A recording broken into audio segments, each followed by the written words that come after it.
존 웨슬리는 의도적으로 신학이라는 용어 대신에 디비니티라는 용어를 더 많이 사용합니다. 디비니티 하면 신생, 또 성화 이렇게도 표현을 할 수가 있겠는데, 옥스퍼드 사전적 정의로는 하나님처럼 거룩한 이가 된 상태, 그렇게 해석할 수 있습니다. 신학이 하나님에 대한 이성적 설명에 주안점을 두고 있다면, 디비니티는 하나님이 거룩하신 것처럼 우리도 거룩해져 가는 인간의 변화에 주된 관심을 두고 있습니다.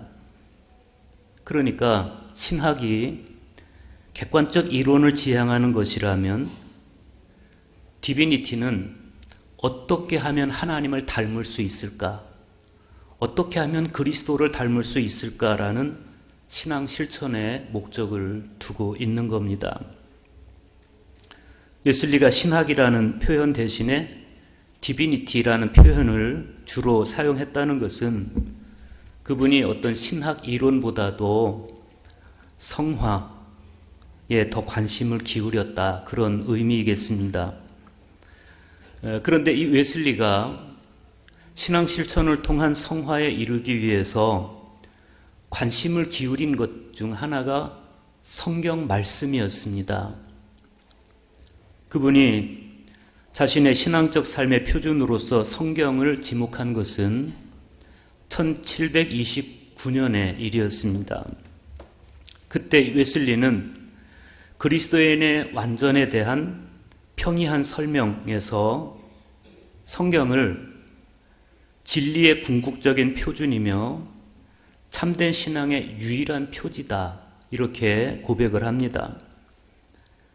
그리고 1730년 6월에는 자신에 대해서 성경 외에는 어느 책에도 관심을 두지 않는 한 책의 사람이 되기 시작했다, 이렇게 선언을 합니다. 물론 웨슬리가 한 책의 사람이 되기로 결심했다, 그래서 성경 이외의 책은 안 읽은 그런 것은 아닙니다. 성경을 보다 정확하게 이해하기 위해서 의학, 서적도 읽었고, 또 역사나 문학 또 연구를 했고, 또 하나님께서 교회를 통해서 주신 통찰력도 적절하게 적극적으로 활용을 했습니다. 그럼에도 불구하고 웨슬리에게는 오직 성경만이 진리의 궁극적 표준이고 신앙의 유일한 표지였습니다. 1746년에 웨슬리는 자신의 설교집 서문에 이런 기록을 남깁니다. 제가 알고 싶은 한 가지, 그것은 바로 하늘로 가는 길입니다. 그런데 하나님이 직접 내려오셔서 그 길을 가르쳐 주셨습니다. 그분은 한 책에 그 길을 적어 놓으셨습니다. 그러니까 웨슬리가 오직 한 책, 성경을 통해서 추구하고자 했던 것은 명백합니다. 그것은 하늘로 가는 길, 그것이었습니다. 하늘로 가는 길. 그리고 하늘로 가는 길을 위해서 자신이 성화되는 것. 그리고 웨슬리는 정말 깊은 성경 읽기의 결과로서 선한 빛 가운데서, 선명한 빛 가운데서 그리스도의 마음을 소유할 수 있었고, 예수님이 행하신 대로 행하고 예수님 마음의 일부가 아닌 예수님의 전체를 닮아갈 수 있었다, 이렇게 고백을 합니다. 웨슬리는 또 오직 한 책인 성경을 읽음으로써 믿음이란 그리스도를 전적으로 따르는 것, 그리고 주님과 더불어 내적 외적으로 완전히 하나가 되는 것임을 알게 되었습니다. 우리도 다 신앙을 가지고 있습니다. 여러분은 무엇을 통해서 여러분의 신앙을 형성시켜 가고 계십니까? 우리 역시도 웨슬리처럼 오직 한 책, 성경 말씀을 통해서 선명한 빛 가운데서 그리스도의 마음을 소유하고 또 예수님이 행하신 대로 행하면서 예수님 마음의 일부가 아닌 예수님 전체를 닮아가고 주님과 더불어 내적 외적으로 완전히 하나가 되는 그런 삶을 살 수 있었으면 좋겠습니다. 오늘 우리가 같이 읽은 성경 말씀은 일제히 하나님의 말씀 안에 우리를 살게 하는 힘이 있고 우리는 성경 말씀을 읽음으로써 하나님의 사람으로 온전히 설 수 있다는 것을 가르쳐주고 있습니다.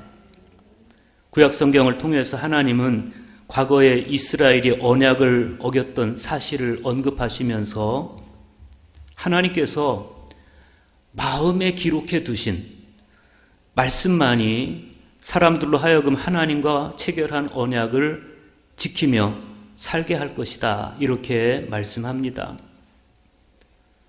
서신서에서 사도 바울 역시도 하나님의 감동으로 기록된 성경만이 교훈과 책망과 바르게 함과 의로 교육하기에 유익하며 하나님의 사람으로 온전하게 하며 모든 선한 일을 행할 능력을 갖추게 한다. 이렇게 말씀을 합니다. 복음서의 말씀에서 예수님은 항상 기도하고 낙심하지 말아야 될 것을 불의한 재판장의 비유를 통해서 말씀하시면서 그러나 인자가 올 때 세상에서 믿음을 보겠느냐 이렇게 말씀하세요. 말씀 위에 세워진 믿음만이 말씀을 통해서 형성된 믿음만이 우리로 하여금 하나님을 신뢰하고 기도의 삶으로 우리를 이끄는 것입니다. 그런 까닭에 오늘 응송의 말씀에서 시인은 내가 주의 법을 어찌 그리 사랑하는지요. 내가 그것을 종일 작은 소리로 읊조리나이다. 이렇게 노래하면서 말씀을 읊조림이 자신을 원수보다 지혜롭게 하고 스승보다 노인보다 명철하게 했다. 이렇게 고백을 합니다. 구약의 말씀을 좀 더 심층적으로 보겠습니다. 예레미야 31장 31절 보십시오. 여호와의 말씀이니라. 보라, 날이 이르리니 내가 이스라엘 집과 유다 집에 새 언약을 맺으리라. 여기 보면 새 언약을 맺으리라 이렇게 말씀하세요. 우리는 새 언약을 맺으리라 이 말씀을 읽으면서 그러면 옛 언약은 어떻게 된 것이지? 이렇게 생각을 하게 되죠. 옛 언약에 뭔가 문제가 생겼구나 이렇게 직감을 하게 됩니다. 그런데 실제로 32절에 보면 그들이 내 언약을 깨뜨렸음이라 이렇게 말씀하세요. 그러니까 하나님과 이스라엘 사이에 맺어진 첫 번째 언약이 깨뜨려졌다. 그것이 확실히 드러나고 있고 그 언약을 깨뜨린 당사자가 하나님이 아니라 너희들이다. 이렇게 말씀하시는 걸 보면 결국 하나님과 이스라엘 사이에 체결한 첫 언약이 깨어진 것은 이스라엘 백성들 때문이라는 것을 우리가 알 수가 있습니다. 실제 출애굽기 15장 5절과 6절에 보면 하나님께서 강제 노역에 시달리던 히브리들을 탈출시키면서 너희가 내 말을 잘 듣고 내 언약을 지키면 너희는 열국 중에서 내 소유가 되겠고 너희가 내게 대하여 제사장 나라가 되며 거룩한 백성이 되리라 이렇게 약속을 하십니다. 구약 성경의 출발은 바로 이 약속을 기초로 합니다. 이 약속을 기초로 이스라엘 백성들이 신앙생활을 하고 이 약속을 기초로 이스라엘이라는 나라가 형성됩니다. 그런데 이 히브리들이 이스라엘을 건설하고 가나안 땅에 들어가 살아가는 과정에서 마음이 변하고 말아요. 그들은 말씀과 언약을 지키며 하나님의 소유로서 제사장 나라의 거룩한 백성이 되려고 애를 쓰기보다는 가나안의 토착 종교인 바알이 약속한 풍요와 안정에 더 마음을 빼앗깁니다. 주님은 흠없이 살아가는 사람들에게 복을 거절하지 않는 하나님이십니다. 그런데 그들은 탐심의 마음을 내어주고 우상을 섬김으로써 오히려 하나님께서 주시는 복을 거절하고 말아요. 이것은 하나님과 체결한 첫 언약의 파기였습니다. 그들은 탐심 때문에 우상 숭배했고 탐심 때문에 언약을 파기합니다. 깨뜨려 버립니다. 하나님은 약속에 신실하신 하나님이신데 그들이 언약을 깨뜨려 버리는 바람에 하나님은 더 이상 유다와의 약속을 지키실 수가 없었습니다. 결국 그래서 예루살렘은 패망할 수밖에 없다. 그것이 예레미야가 역사 속에서 바라본 통찰이었습니다. 그런데 이 절망스러운 상황에서 예레미야 선지자가 새로운 희망을 노래하기 시작합니다. 하나님께서 당신과의 약속을 파기한 대가로 이미 사형 선고를 받아버린, 이미 심판 앞에 직면해버린 이 이스라엘 집과 유다 집을 위해서 새 약속을 마련하셨다. 그런 거예요. 선지자의 역할이라는 것이 그런 겁니다. 사람들이 타락하고 망하는 길로 몰려갈 때 그 길이 아니라고 돌아서야 된다고 외치는 사람이 선지자라고 한다면 끝내 돌아서지 않고 그냥 멸망의 길로 사람들이 다 들어서 버리고 말았을 때 그 절망스러운 상황 속에서 그래도 절망하지 않고 다시 새롭게 희망을 발굴하고 그 희망을 말하는 사람, 선지자란 그런 사람입니다. 한국 교회는 역사 속에서 그런 역할을 해야 됩니다. 예레미야는 하나님께서 이스라엘 백성들에게 새 언약을 맺어주셨다. 그렇게 희망의 소식을 전하면서 예레미야 31장 33절에서 이렇게 말씀해요. 내가 이스라엘 집과 맺을 언약은 이러하니 곧 내가 나의 법을 그들의 속에 두며 그들의 마음에 기록하여 나는 그들의 하나님이 되고 그들은 내 백성이 될 것이라. 우리가 이 말씀에서 주목하게 되는 부분이 있습니다. 그것은 하나님께서 당신의 법, 즉 토라를 주시는데 그 토라를 어디에 주신다고 그랬습니까? 속에 두겠다. 마음에 기록하겠다. 이렇게 말씀을 하십니다. 우리가 이 말씀과 관련해서 생각해 볼 게 있어요.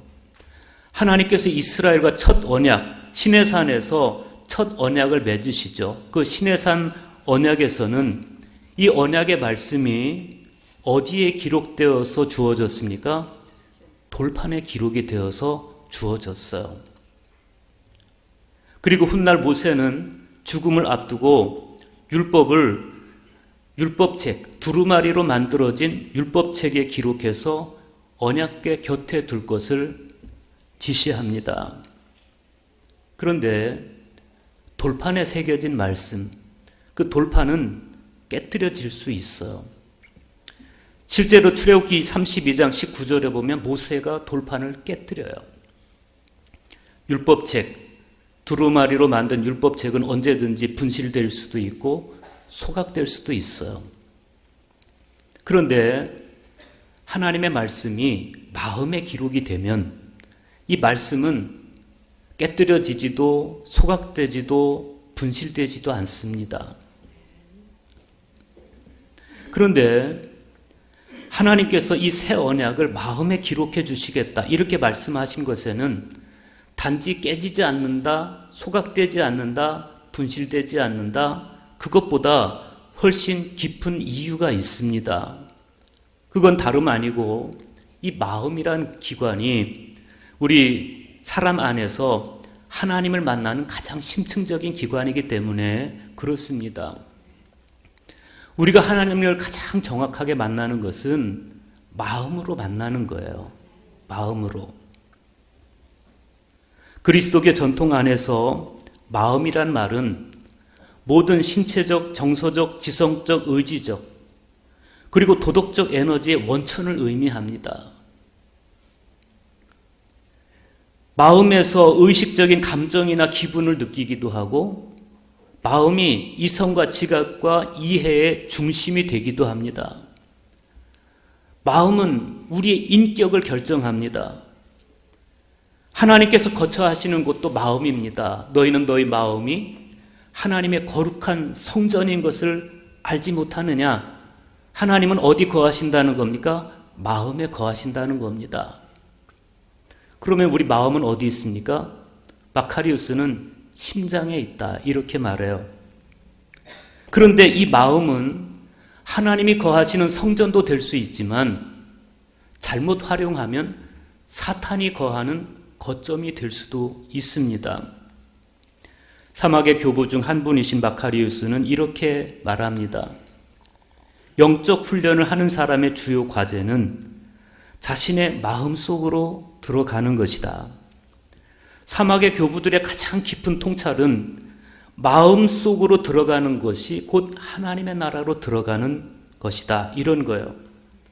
그러니까 하나님께로 나아가는 길은 마음을 통해서 열린다는 겁니다. 그래서 하나님께서는 새 언약을 돌판이나 책이 아니라 마음에 기록해 주시겠다, 그렇게 말씀을 하는 거예요. 실제로 내 마음속에 간직된 여호와의 말씀이 죄를 막아주고 순종의 길로 우리를 이끌어 간다는 확신은 구약 성경의 여러 곳에서 발견이 돼요. 그런데 그 중에서 시편 119편 11절에 보면 시인이 이런 고백을 합니다. 내가 주께 범죄하지 아니하려 하여 주의 말씀을 내 마음에 두었나이다, 이렇게 고백합니다. 주님의 말씀을 내 마음에 둠으로써 나는 비로소 범죄하지 않을 수 있었다. 그랬기 때문에 그 시의 마지막 결론에서 시인은 또 이렇게 말합니다. 내가 주의 법을 어찌 그리 사랑하는지요. 내가 그것을 종일 작은 소리로 읊조리나이다. 시험에 들지 않기 위해서 주님의 말씀을 내 마음에 두었는데 마음에 두고 그냥 방치해 둔 것이 아니라 내가 그 말씀을 사랑하고 종일 작은 소리로 그 말씀을 읊조렸습니다. 이 시인의 고백이 얼마나 귀합니까? 여러분도 주님의 말씀을 우리 마음에 서고 우리 심장에 간직하시고 종일 작은 소리로 그 말씀을 읊조리면서 주님을 사랑하면서 살아가시기를 축복합니다. 오늘 복음서의 말씀에 보면 예수님께서 아주 의미심장한 말씀을 하세요. 누가복음 18장 1절에서 5절 보십시오.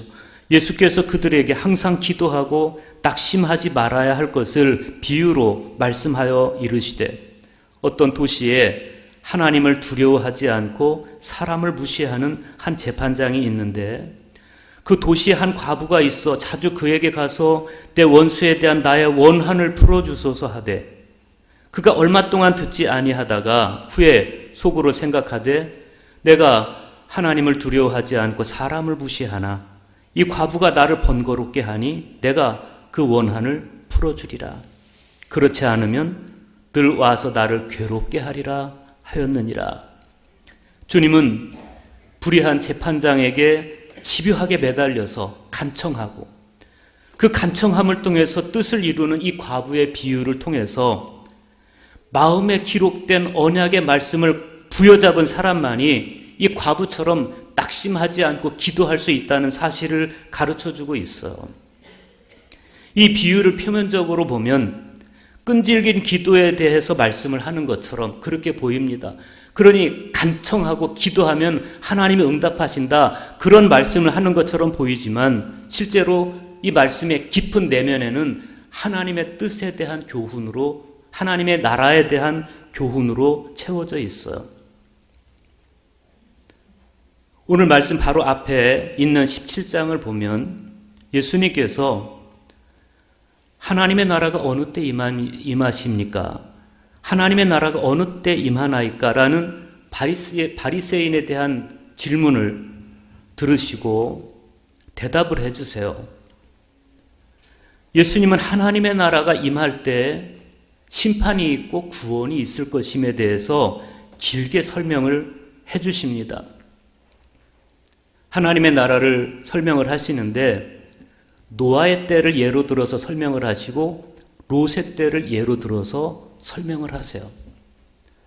그런데 노아 시대에 살아가던 삶의 모습이 어땠는가 하면 노아가 방주에 들어가던 날까지 사람들이 먹고 마시고 장가들고 시집가더니 홍수가 나서 그들을 다 멸했다. 이렇게 말씀해요. 시집가고 장가가고 뭐 다릅니까? 일상적인 삶입니다. 그런데 시집가고 장가가는 것에 온통 마음을 빼앗겨서 마음에 하나님 두기를 싫어한 결과가 홍수로 다 멸망을 받았다. 롯의 시대를 또 예로 드는데 롯의 때 사람들이 먹고 마시고 사고 팔고 집을 짓더니 롯이 소돔에서 나가던 날에 하늘로부터 불과 유황이 비오듯 하여 그들을 멸망시켰다. 먹고 마시고 이게 뭐 다릅니까? 우리 일상의 삶 아닙니까? 그러나 마음에 말씀을 두지 않고 주님을 향해 돌아서려고 애쓰지 않고 그냥 무작정 그 길로 달려간 사람들, 그들의 삶의 결국이 어떠했느냐? 주님은 마지막 그 비유의 결론으로서 37절에 보면 죽음이 있는 곳에는 독수리가 모이느니라 이렇게 말씀을 하십니다. 그러니까 아무 영적 긴장감이 없이 그냥 그렇게 시집가고 장가가고 먹고 마시고 즐기는 그런 사람들 머리 위로는 독수리가 몰려든다는 거예요. 독수리가 왜 몰려듭니까? 죽은 것이나 다름이 없기 때문에. 그런 다음에 주님께서 오늘 비유를 말씀을 하시는 겁니다.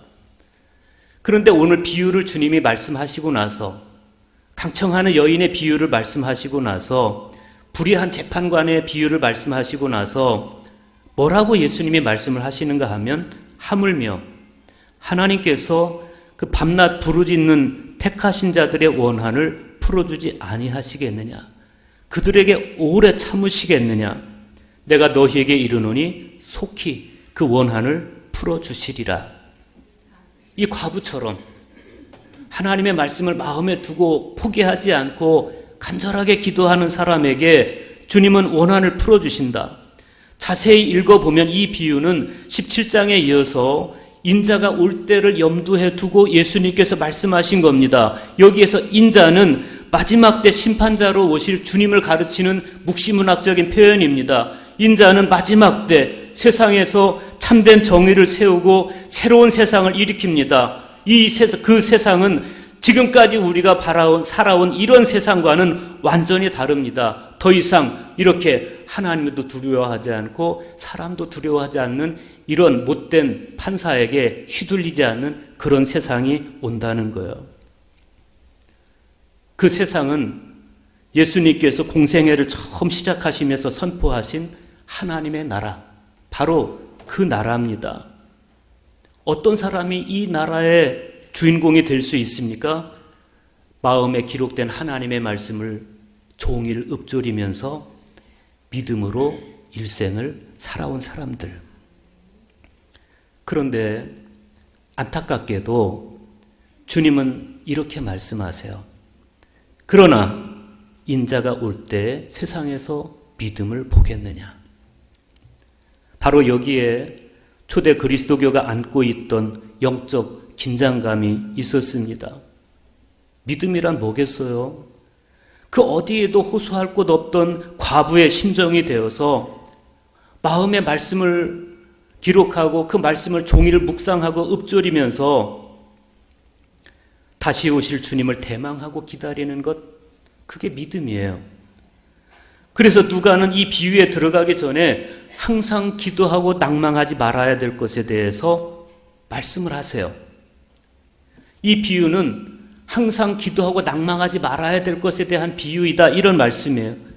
그런데 인자가 올 때 세상에서 믿음을 보겠느냐는 겁니다. 믿음이 있어야만 항상 기도하고 낙심하지 않을 수 있는데 그렇지 못한 사람에 대해서 마음에 말씀이 없고 말씀을 묵상함이 없고 읊조림이 없고 그래서 믿음을 다 놓쳐버리고 기도도 하지 않는 그런 사람들에 대한 진한 아쉬움이 거기에 이 말씀 안에 표현되어 있어요. 인자가 올 때 믿음을 보겠느냐?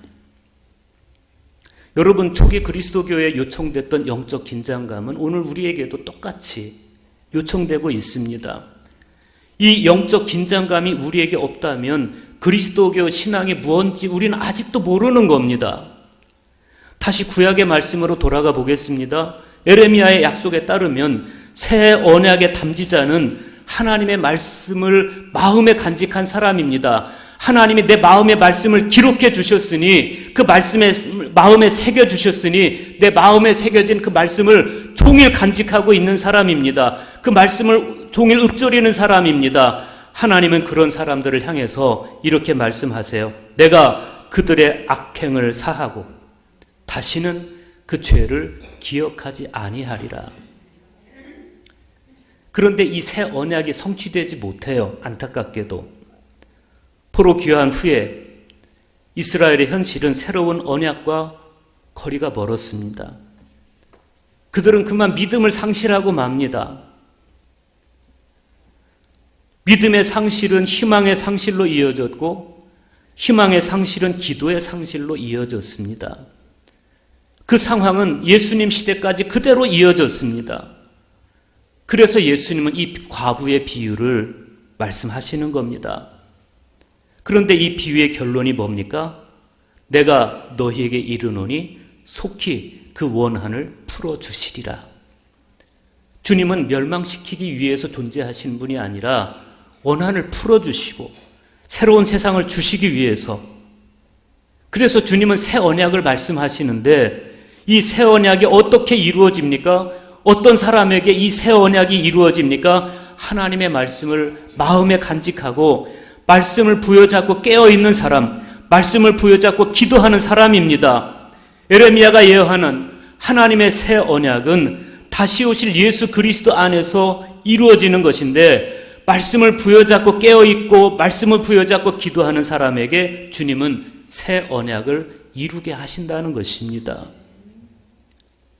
오늘 서신서의 말씀에 보면 사도 바울이 믿음의 아들 디모데에게 당부합니다. 너는 배우고 확신한 일에 거하라. 배우고 확신한 일에 거하라. 여기서 배우고는 헬라어로 에마데스, 뜻을 이해하고 깨닫는 것을 이야기하는 겁니다. 먼저 우리는 뜻을 이해하고 깨달아야 됩니다. 그 다음에 확신하고 그랬습니다. 이 말씀은 에피스토데스, 믿음을 갖게 되는 것을 의미합니다. 거하라, 이 말씀은 메네, 끝까지 그 상태를 유지하라. 그러니까 배우고 확신한 일에 거하라. 이 말씀의 뜻은 내 마음에 기록된 말씀의 바른 뜻을 이해하고 깨달아서 믿음을 갖게 된 상태를 끝까지 유지하고 끝까지 믿음 안에 머물러 있어라, 이런 뜻입니다. 그런 사람들에게 사도 바울은 이렇게 약속합니다. 그리스도 예수 안에 있는 믿음으로 말미암아 구원에 이르는 지혜가 있게 하느니라. 참된 지혜, 그리스도 안에 있는 믿음으로 말미암아 구원에 이르는 지혜, 그 지혜는 어디에 있는 것입니까? 하나님께서 내 마음에 새겨주신 말씀에 있는 것입니다. 그래서 사도 바울은 힘주어 이렇게 말합니다.